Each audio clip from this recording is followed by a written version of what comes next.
سورہ انفال کی آیت نمبر 30 ہے۔ اعوذ باللہ من الشیطان الرجیم، بسم اللہ الرحمن الرحیم۔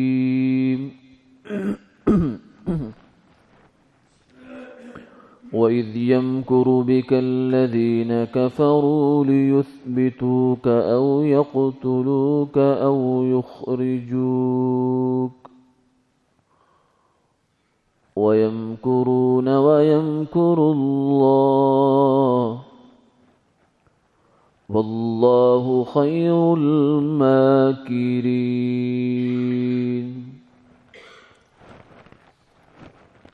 صدق اللہ العظیم۔ اور یاد کرو اس وقت کو جب یہ کافر تدبیر کرتے تھے کہ آپ کو قید کر دیں یا مار ڈالیں یا نکال دیں۔ وہ بھی تدبیر کرتے تھے اور اللہ بھی تدبیر کرتا تھا، اور اللہ کی تدبیر سب سے بہتر ہے۔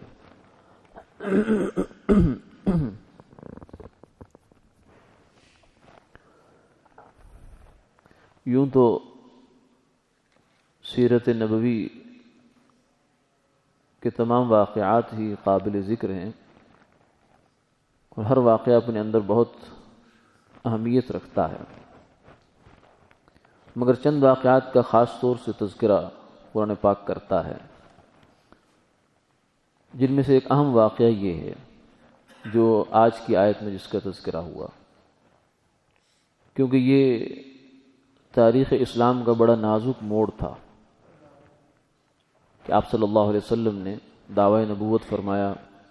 13 سال کا عرصہ گزر گیا مکہ مکرمہ میں ظلم اور ستم کی چکی میں پستے ہوئے،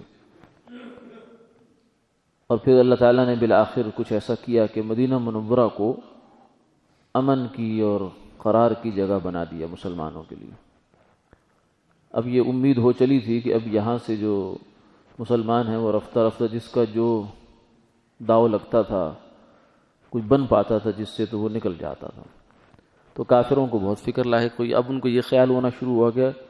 کہ حضور صلی اللہ علیہ وسلم بھی ایسا نہ ہو کہ یہاں سے نکل کر چلے جائیں تو مدینہ منورہ یہ بن جائے گا، یثرب اس وقت کہتے تھے اس کو، یہ تو مرکز بن جائے گا ہمارے خلاف، پھر وہ کل کو پلٹ کر ہمارے اوپر بھی حملہ کر سکتے ہیں۔ تو اس فکر میں تھے یہ لوگ۔ تو اس سلسلے میں انہوں نے مشورہ کیا، آپس میں اکٹھے ہو گئے۔ دار الندوہ ایک مقام تھا، قصی بن کلاب کا یہ مکان تھا، اور اس کو انہوں نے یوں سمجھے کہ ان کا کمیونٹی سینٹر تھا اس زمانے کا، جس میں اپنے یہ معاشرتی امور کے لیے بیٹھا کرتے تھے۔ اس وقت کی پارلیمنٹ بھی کہہ سکتے ہیں اس کو، دار المشورہ کہہ سکتے ہیں۔ بہرحال تو اس میں یہ سب لوگ جمع ہو گئے، ابو جہل بھی، ابو لہب بھی، اور جتنے بھی سردار باقی قبیلوں کے ہیں سوائے بنو ہاشم کے، بنو عبد مناف جو ہیں، ان کے علاوہ باقی سب قبیلے جمع ہو گئے۔ جب یہ لوگ بیٹھے ہوئے تھے تو ایک بوڑھا آدمی جو ہے نا، بڑی تجربہ کار اور باتدبیر صورت والا، وہ بھی آ گیا دروازے پر۔ انہوں نے پوچھا تم کون ہو؟ کہنے لگا میں نجد سے آیا ہوں، میں تو یہ خیال بات سن کر آیا تھا کہ تم لوگ بڑے پریشان ہو، یہ جو صاحب جس نے دعویٰ نبوت کیا ہے اس کے حوالے سے، اور ہم بھی پریشان ہیں اور خائف ہیں کہ یہ کل کو کیا ہو جائے گا، تو سارا ہمارا جو دین ہے، مذہب ہے، جو کچھ بھی ہے اس کو تو ختم کر دے گا یہ آدمی،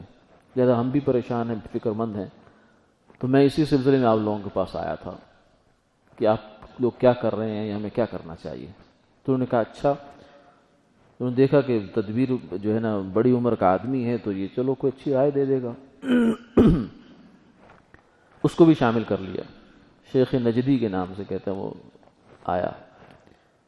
اب مشورہ شروع ہوا کہ اب کیا کرنا چاہیے۔ تو ایک رائے یہ سامنے آئی کہ آپ صلی اللہ علیہ وسلم کو زنجیروں میں باندھ کر کمرے کے اندر بند کر دیا جائے، اوپر پہرا لگا دیا جائے، اور پھر کھانا پینے کو کچھ نہ دیا جائے، رفتہ رفتہ وہ خود ہی ختم ہو جائیں گے۔ تو اس رائے کو بھی کچھ نہ کچھ سراہا گیا، لیکن جو شیخ نجدی تھا وہ فوراً بولا۔ یہ شیخ نجدی جو ہے یہ اصل میں ابلیس تھا، جو ایک بوڑھے کی شکل میں آ گیا تھا، شیطان۔ تو اس نے کہا کہ نہیں نہیں نہیں، یہ بات بالکل غلط ہے، تم ایسا بالکل نہ کرو۔ اس کی وجہ یہ ہے کہ ان کے جو حمایتی ہیں تم ان کو جانتے تو ہو، وہ بہت ان پر فدا ہوتے ہیں، ان کو جانوں سے زیادہ عزیز سمجھتے ہیں، تو وہ تم سے چھڑا کر لے جائیں گے، تو اس لیے یہ تو کوئی رائے نہیں ہے۔ پھر ایک رائے یہ آئی کہ تم ایسا کرو، ان کو نکال دو یہاں سے، چھوڑ دو ان کو، بس ان کسی کے مکہ سے نکل جاؤ، باقی باہر جا کے جو مرضی کرو۔ لیکن ابلیس نے اس رائے کو پسند نہیں، اس نے کہا کہ یہ تو تمہیں پتہ تو ہے کہ یہ کتنی شیریں زبان ہیں، ان کی بات سن کر تو آدمی جو ہے وہ پگھل جاتا ہے، اس لیے ان کو چھوڑنا تو اپنی موت کو دعوت دینا یہ بھی ٹھیک نہیں ہے۔ پھر ابو جہل بولا، ابو جہل نے کہا کہ میرے ذہن میں یہ تدبیر آ رہی ہے کہ ہم یوں کریں کہ 100 آدمی اکٹھا کریں، نوجوان سب قبیلوں میں سے، اور ان کو بڑی اعلیٰ قسم کی تلواریں دیں، انہیں کہیں کہ ان کو جا کر رات کو محمد صلی اللہ علیہ وسلم کو قتل کر دیں، نعوذ باللہ من ذالک۔ پھر کیا ہوگا؟ پھر یہ ہوگا کہ چونکہ 100 آدمی نے قتل کیا ہے تو کوئی ایک تو ذمہ دار نہیں ٹھہرایا جائے گا، کیونکہ جب کارروائی میں سارے شریک ہیں تو سارے قاتل سمجھے جائیں گے، تو لہذا بنو عبد مناف جو قبیلہ ہے حضور کا،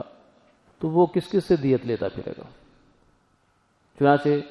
وہ قصاص کس کس سے لے گا، لڑائی کس کس سے کرے گا؟ پورا عرب ہے ایک طرح سے اس کے پیچھے۔ تو نتیجہ یہ ہوگا کہ ہم لوگ دیت پر ان کو راضی کر لیں گے، وہ کہیں گے ٹھیک ہے ہمیں دیت دے دو، خون بہا دو، تو خون بہا دے کر ہم فارغ ہو جائیں گے۔ تو جب یہ بات سنی اس نے، شیخ نجد نے کہا ہاں ھذا ھو الرأی، یہ ہوئی نا بات، بالکل یہ ٹھیک ہے فیصلہ، اب اس پر عمل درآمد شروع کر دو۔ چنانچہ انہوں نے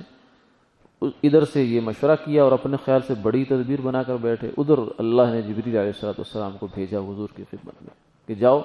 میرے محبوب صلی اللہ علیہ وسلم کو جا کر بتا دو کہ ایسی ایسی تدبیریں آپ کے خلاف ہو رہی ہیں، اور ساتھ ہی یہ بھی بتاؤ کہ اب آپ کو ہجرت کا بھی حکم دے دیا گیا ہے، ابھی تک ہجرت کا حکم نہیں تھا، باقی صحابہ ہجرت کر رہے تھے، حضور کبھی حکم کے انتظار میں تھے کہ اللہ کی طرف سے کیا حکم آتا، اور آپ کو وہاں روک کے رکھنا یہ اللہ کی حکمت تھی کہ تاکہ مسلمانوں کے دل جمی رہے اور کافر بھی متوجہ نہ ہو زیادہ، اس لیے جتنے زیادہ مسلمان نکل سکتے تھے ضعفاء وغیرہ وہ نکل گئے سارے، آپ صلی اللہ علیہ وسلم ابھی پیچھے ہیں۔ تو جب کافی سارے نکل کے جا چکے تو اب اللہ تعالیٰ نے حکم بھی دے دیا اور ادھر سے یہ تدبیریں بھی اکٹھی ہو کر آ گئی۔ اب رات کا وقت ہوا تو آپ صلی اللہ علیہ وسلم کو حکم ہوا کہ آپ نے ہجرت کرنی ہے، آپ نے سیدنا صدیق اکبر رضی اللہ تعالیٰ عنہ کو فرمایا کہ ایسے ایسے ہجرت کا حکم آ گیا۔ انہوں نے پہلے سے 2 اونٹنیاں تیار کر رکھی تھی بڑی اچھی، تو پھر آپ نے رات کو ان کا وعدہ دیا کہ رات کو ہم نکلیں گے، اور پھر سیدنا علی کرم اللہ تعالی وجہہ کو اپنے بستر پر لٹایا اور فرمایا کہ وہ امانتیں جو میرے پاس کافروں کی ہیں، یعنی دیکھیے کہ یہ ستم ظریفی کتنی ہے کہ جنگ کر رہے ہیں لیکن ان کے امانت دار ہونے پر ابھی بھی ان کو کوئی شبہ نہیں کہ نہیں امانت میں خیانت نہیں کریں گے، امانتیں بھی ان کے حوالے کر دی اور فرمایا کہ میرے بستر پر لیٹ جاؤ۔ اور آپ صلی اللہ علیہ وسلم خود جو ہے وہاں سے جب نکلنے لگے تو اللہ کی طرف سے حکم آیا کہ آپ ایک مٹھی لیں مٹی کی، ریت کی، اور اس کو ان کی آنکھوں میں دھول دیں۔ آپ نے اس کو پھینکا، نتیجہ یہ ہوا کہ ان کی آنکھیں جو ہے ان کے سامنے مٹی آ گئی، ان کے سروں پہ دھول پڑ گئی، اور آپ وہاں سے بالکل آرام سے حفاظت کے ساتھ نکل گئے۔ کافی دیر کے بعد جو ہے نا کافروں نے دیکھا کہ کچھ ہل جل نہیں ہو رہی، کچھ بھی نہیں ہو رہا، تو کسی نے ان کو کہا کہ تم یہاں کھڑے ہو، دیکھو وہ تو کب کے جا چکے ہیں اور تمہارے سروں پہ مٹی ڈال کے نکل گئے۔ انہوں نے جب سروں پہ ہاتھ مارے تو دیکھا کہ واقعی مٹی ہے، اب ان کو فکر لائی کہ یہ کیا ہو گیا۔ پھر آگے انہوں نے جو ہے وہ تلاش شروع کر دی۔ آپ صلی اللہ علیہ وسلم نے بھی جو تدبیر یہ اختیار فرمائی کہ وہاں سے نکل کر غار ثور کو چلے گئے، حالانکہ غار ثور جو ہے نا یمن کی طرف کا روٹ بنتا ہے، مکہ مدینہ منورہ کا راستہ دوسری طرف ہے، تاکہ ادھر کسی آنے کا خیال نہ ہو۔ چنانچہ لیکن وہ بھی ظاہر ہے کہ قیافہ شناس لوگ بھی تھے، ہر طرف انہوں نے پھر دوڑا دیے لوگ کہ وہ تو نکل گئے ہم سے، لیکن کرتے کرتے کرتے کرتے ان کا جو نشان قدم دیکھنے والے قیافہ شناس تھا وہ ان کو لے کر غار ثور تک بھی پہنچ گئے، اور اتنے قریب پہنچ گئے کہ حضور صلی اللہ علیہ وسلم کو اور ابو بکر رضی اللہ تعالیٰ عنہ کو کافروں کے قدم نظر آ رہے تھے، اتنا قریب چلے گئے۔ اللہ تعالیٰ نے وہاں جو ہے مکڑی کو جالا بنوا دیا، کبوتری نے انڈے دے دیے وہاں، اور پھر اس کو دیکھ کر وہاں عجیب اللہ تعالیٰ کا نظام ہے، آدمی حیران ہو جاتا ہے اللہ تعالیٰ کی اس قدرتوں پر کہ وہ سب کچھ ایسی جگہ سے کرتا ہے جہاں سے گمان بھی نہیں ہوتا انسان کا۔ اب کافر اتنا قریب پہنچ گئے، غار ثور کو 2-3 کلومیٹر کا فاصلہ ہے جو اوپر چڑھ کے جانا پڑتا ہے، لیکن آگے چند قدم کا فاصلہ رہ گیا۔ اب ان چند قدم کو اللہ تعالیٰ نے ان کو نہیں اٹھانے دیا، اور رکاوٹ کس چیز کو بنایا؟ مکڑی کا جالا۔ یہ بھی نہیں کیا کہ وہاں کو پتھر لا کے رکھ دیا ہو یا کچھ اور تدبیر کر دی، یعنی جو دنیا کی سب سے کمزور ترین چیز ہے مکڑی کا جالا، اسے اللہ تعالیٰ نے اتنی مضبوط اس سے حفاظت کا کام لیا۔ یہ اللہ تعالیٰ کی قدرت ہے کہ وہ جب کام کرنے پہ آتا ہے پھر اس کو اسباب اس کے سامنے کیا ہے، سبب تو بہانہ ہے بس۔ اب 2 قدم اگر آگے اٹھاتے تو مکڑی کا جالا اٹھا کے دیکھ بھی تو سکتے تھے، لیکن نہیں، اللہ کا حکم نہیں ہے۔ إِلَّا تَنْصُرُوهُ فَقَدْ نَصَرَهُ اللَّهُ إِذْ أَخْرَجَهُ الَّذِينَ كَفَرُوا ثَانِيَ اثْنَيْنِ إِذْ هُمَا فِي الْغَارِ۔ اس موقع پر سیدنا صدیق اکبر رضی اللہ تعالیٰ عنہ کی شان میں یہ آیت آئی، إِذْ يَقُولُ لِصَاحِبِهِ لَا تَحْزَنْ إِنَّ اللَّهَ مَعَنَا، کہ جب وہ اپنے ساتھی سے کہہ رہے تھے کہ لا تحزن، صاحب کا لفظ حضور کے لیے نے کہ صاحب کا لفظ قرآن پاک میں سیدنا صدیق اکبر رضی اللہ تعالیٰ عنہ کے لیے استعمال ہوا، فرمایا کہ نہ غم کر، ان اللہ معنا، اللہ ہمارے ساتھ ہے۔ پھر ان کو اللہ تعالیٰ نے وہ پھر آپس میں ان کا کسی نے کہا کہ دیکھ لیتے ہیں، تھوڑا سا تو رہ گیا ہے، کسی نے کہا چھوڑو، کیا کرنا ہے، تمہارا دماغ خراب ہے، کیا دیکھنا ہے، وہاں تو کچھ بھی نہیں ہے۔ یہی بات میں ان کی آپس میں لڑائی بھی ہو گئی، اسی بحث مباحثہ میں وہ لوگ لڑتے لڑتے واپس نیچے چلے گئے۔ تو وہاں پھر 3 دن تک آپ صلی اللہ علیہ وسلم کا 3 دن 3 رات قیام ہوا، اور سیدہ اسماء رضی اللہ تعالیٰ عنہ وہ کھانا لے آتی تھی، اور آپ کے جو غلام تھے وہ دن بھر کی مکے کی خبریں وغیرہ وہ بھی پہنچا دیا کرتے تھے۔ بالآخر پھر آپ وہاں سے نکلے ہیں اور مدینہ منورہ کا سفر ہوا، اور پھر مدینہ منورہ میں رونق افروز ہوئے مکمل حفاظت کے ساتھ۔ راستے کے بہت سے واقعات کہ سراقہ بن مالک جو ہیں وہ ایک صاحب تھے مدلجی، انہوں نے آپ کے پیچھا کرنے کی کوشش کی، جب قریب جاتے تو گھوڑے کے پاؤں زمین میں دھنس جاتے، پھر کہتے کہ مجھے بچا لیں، آپ دعا فرماتے تو گھوڑا نکل جاتا، پھر تھوڑی دیر بعد پھر لالچ آتا، کیونکہ 100 اونٹ کا لالچ تھا، 100 اونٹ مل جائیں گے، پورا ایک ریوڑ ہے گویا کہ۔ تو انہوں نے پھر جب آتے تو پھر ایسے ہی ہوتا، پھر بالآخر آپ صلی اللہ علیہ وسلم نے ان کو یہ فرمایا کہ دیکھ سراقہ، کہ تو اس بات پہ راضی نہیں ہے کہ تو چھوڑ کے چلا جا، چھوڑ دے اس قصے کو، تو تجھے اللہ تعالیٰ کسرا کے کنگن پہنائے گا۔ یعنی دیکھیں اب بات کہاں کیا ہو رہی ہے، یہ ہے نبوت کا یقین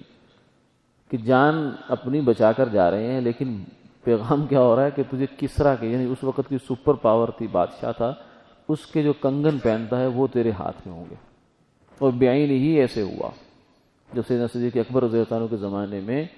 کسرا فتح ہوا ہے تو اس کے جب کنگن آئے تو آپ نے فرمایا سراقہ کو بلاؤ، اور پھر ان کو کہا کہ یہ لو پہن لو، یعنی آپ صلی اللہ علیہ وسلم کی پیش گوئی جو ہے وہ پوری کرنے کے لیے ان کو پہنا دیا۔ ویسے تو مرد کے لیے سونا جائز نہیں ہے، لیکن یہ خاص ان کے لیے تھا۔ تو اللہ تعالیٰ نے اس واقعے کو یہاں فرما دیا، وَإِذْ يَمْكُرُ بِكَ الَّذِينَ كَفَرُوا لِيُثْبِتُوكَ، یہ تدبیر کر رہے تھے آپ کو قید کر دیں یا مار دیں یا آپ کو مکہ سے نکال دیں۔ وَيَمْكُرُونَ وَيَمْكُرُ اللَّهُ، اور اپنے خیال میں بڑی تدبیر کی انہوں نے، 100 جوان لے آئے، تلواریں لے آئے، اور بڑا پہرا اور یہ اور وہ فلاں فلاں، کہ 100 آدمی اگر کسی کے گھر کے آئے پاس کھڑا ہو تو وہ نکل کے بیچارہ جائے گا کہاں، وہاں سے چڑیا بھی نہیں نکل سکتی کہ 100 آدمی پہرے پر کھڑا ہو، لیکن اللہ تعالیٰ نے نکال دیا۔ وَيَمْكُرُونَ وَيَمْكُرُ اللَّهُ، ایک تدبیر یہ کر رہے تھے، ایک تدبیر اللہ کر رہے تھے۔ ان کی تدبیر اللہ کی تدبیر کے سامنے کیا حیثیت رکھتی ہے؟ وَاللَّهُ خَيْرُ الْمَاكِرِينَ، تدبیر تو سب سے بہتر تدبیر تو اللہ کی ہے، اس کے سامنے کسی کا داؤ نہیں چل سکتا۔ وآخر دعوانا الحمد للہ رب العالمین۔